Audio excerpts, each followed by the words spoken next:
Bonjour et bienvenue dans le journal de VOTV. Et l'on reparle de la campagne des régionales en Ile-de-France, loin des débats. Projet contre projet. La tête de liste socialiste dans le Val d'Oise, Alice Soumaré, accusée vendredi par les maires UMP de Franconville et Saint-Leu-la-Forêt d'être un délinquant multirécidiviste chevronné, va porter plainte pour diffamation. Son avocat dénonce une intention de nuire en période électorale. Les deux élus UMP avaient adressé à la presse une liste de 5 faits affirmant qu'ils avaient été commis par Alice Soumaré entre 1999 et 2009. Maître Jean-Pierre Mignard a précisé qu'Alice Soumaré niait 3 des 5 affaires.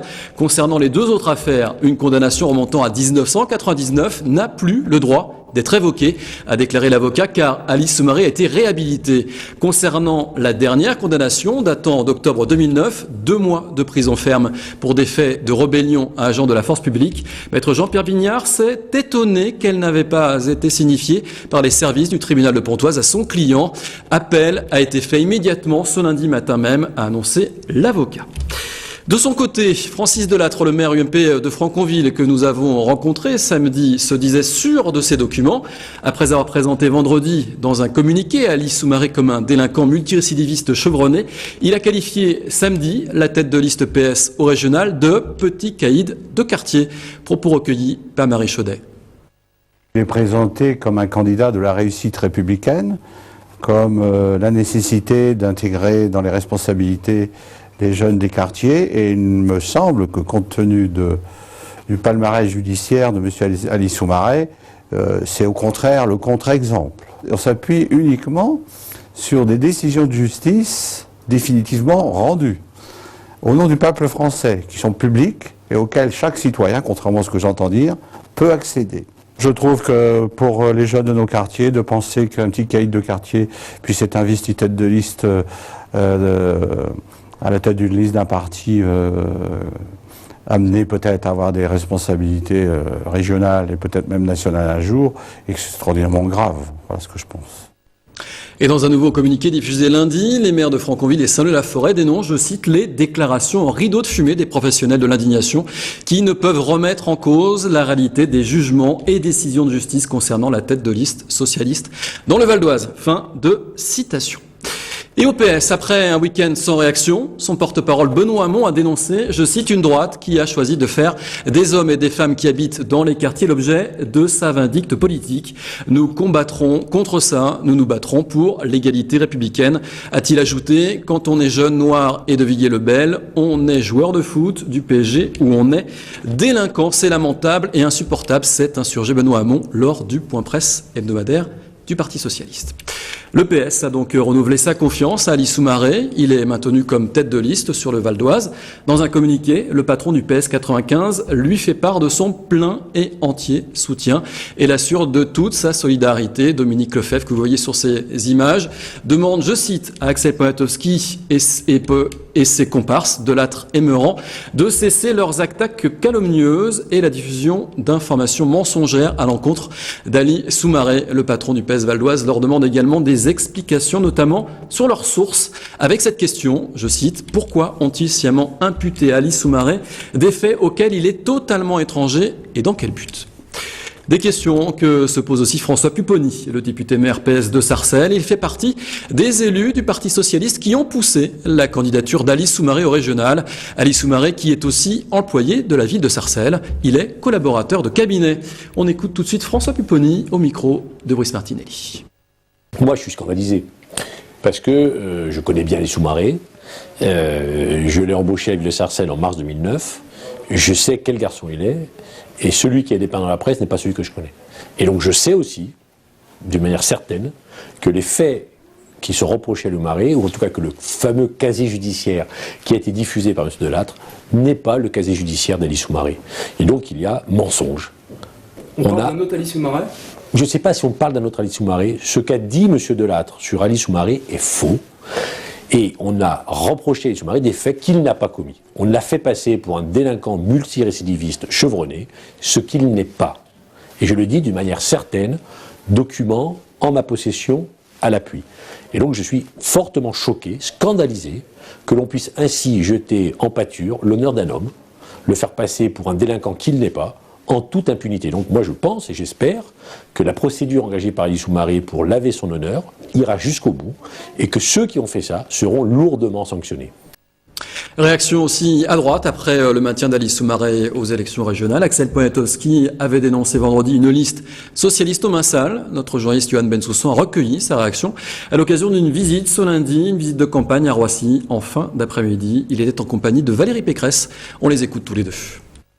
La seule chose que je peux vous dire sur cette polémique, c'est qu'elle concerne le Parti socialiste.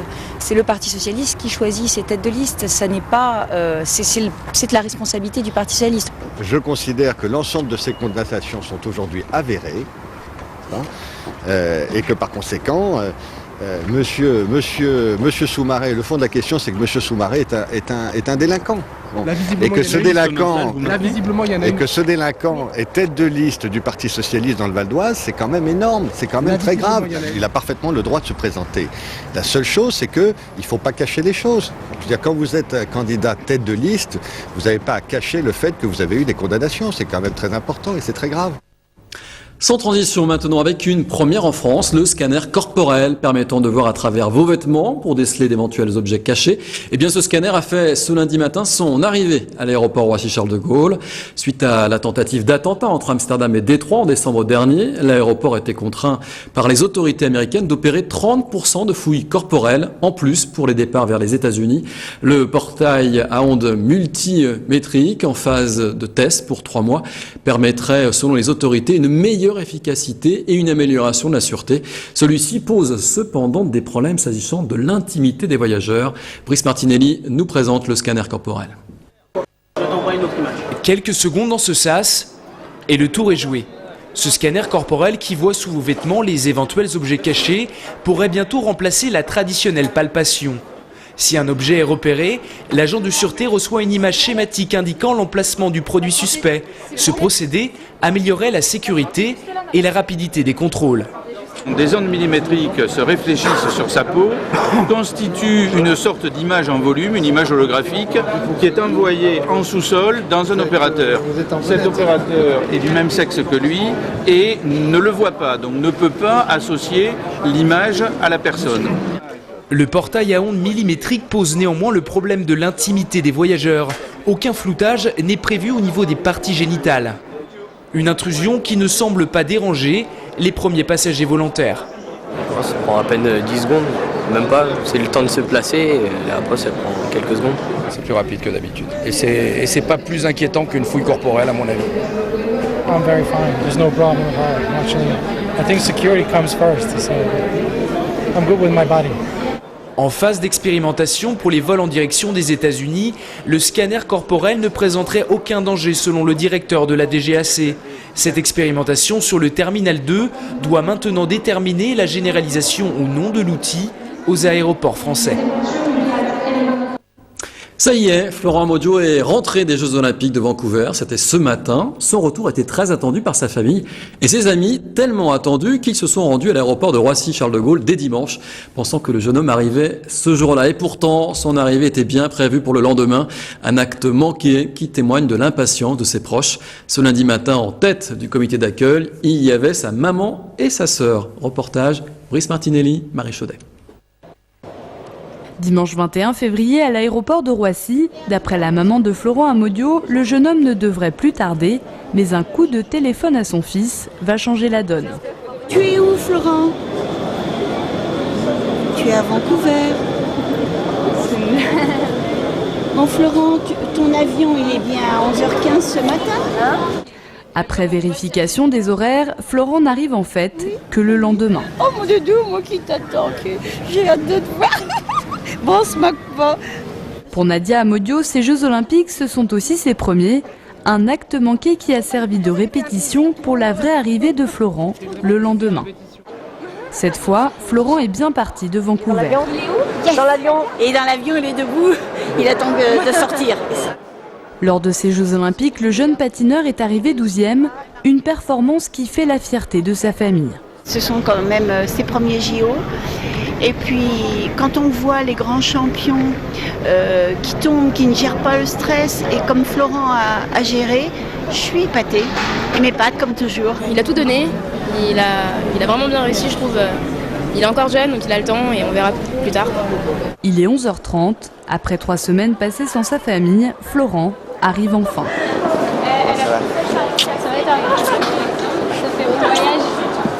La force tranquille, Florent a brillamment déroulé ses 2 programmes à Vancouver. Une performance que le jeune homme est content de pouvoir enfin partager avec ses proches. Que du bonheur, je fais une compète superbe, je suis 12e.